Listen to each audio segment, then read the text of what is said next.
Bonjour à tous, on se retrouve aujourd'hui pour le cours concernant la construction des triangles particuliers.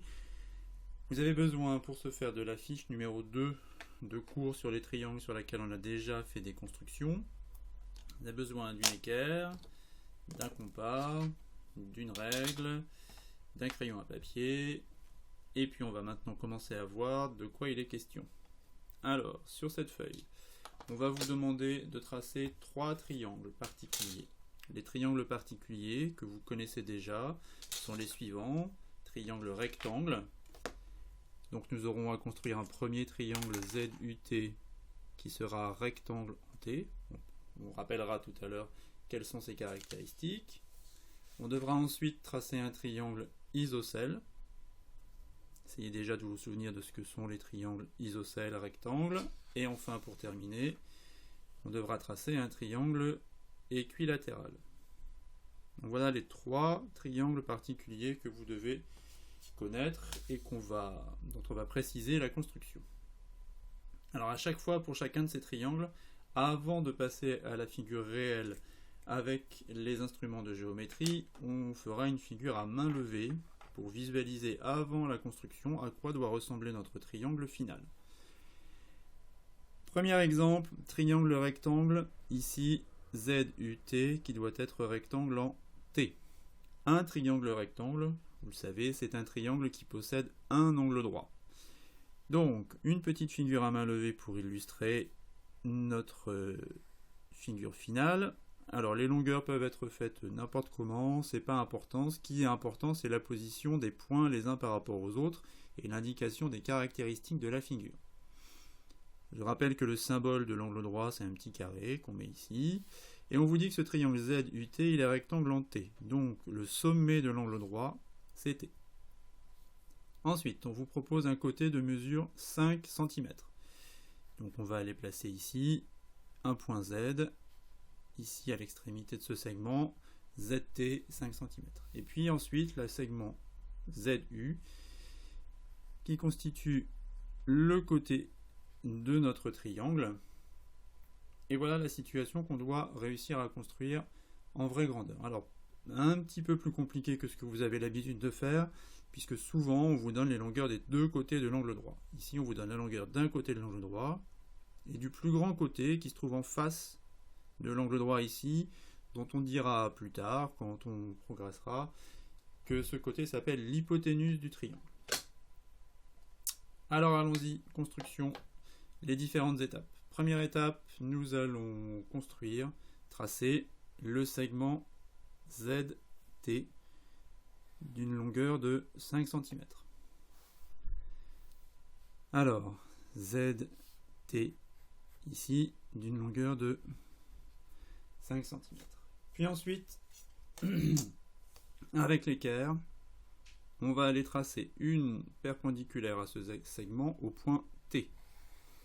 Par contre, comme on ne connaît pas la longueur du segment TU, on ne peut pas arrêter notre trait. Donc on va le poursuivre et indiquer ici l'angle droit. Le segment ZU qui fait 8 cm, c'est pas sur cette demi-droite là qu'il faut le mesurer. C'est à partir du point Z. Alors pour reporter une longueur, l'instrument qu'on a l'habitude d'utiliser, c'est le compas. Donc on va aller chercher notre compas, prendre un écartement du compas de 8 cm, comme ceci, et cette longueur de 8 cm, on va la reporter à partir du point Z. Un arc de cercle à l'intersection avec la demi-droite va nous donner la position du point U. Et ensuite, il suffit de construire le segment ZU qui conclut notre triangle.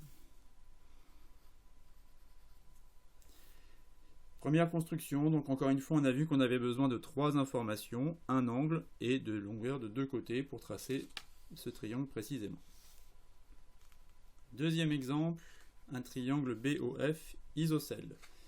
Alors, rappel, un triangle isocèle, c'est un triangle qui possède 2 côtés de même longueur. Ici, ce triangle, il est isocèle en O. Ça veut dire que c'est à partir du point O que vont partir les 2 côtés qui ont la même longueur. Alors, petit triangle à main levée, en essayant de respecter cette indication. triangle BOF, rectangle isocèle, pardon, O. Ce qui veut dire que ces deux côtés-là, ici, vont avoir la même longueur. On vous donne la longueur BO de 7,5 cm, la longueur BF de 5,8 cm. Mais en fait, c'est un triangle assez simple à faire puisqu'on connaît finalement les longueurs des trois côtés. Puisque le côté OF a la même longueur que le côté BO. Donc, c'est une construction de triangle classique dont on connaît les longueurs des trois côtés. Alors, voilà une démarche de construction qu'on pourrait adopter. On va commencer par tracer le segment BF de 5,8 cm. Et puis pareil, pour des reports de longueur, eh bien c'est le compas qui va nous être utile. Donc, notre compas pour un écartement de 7,5 cm. Et à partir des points B et F, deux arcs de cercle de 7,5 cm. Et à l'intersection, on aura la position du point O. Pour terminer, on trace les segments BO et OF.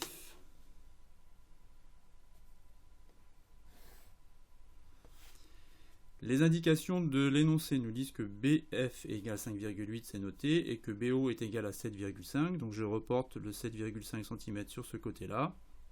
Et pour bien indiquer que les deux côtés ont la même longueur, je code ma figure.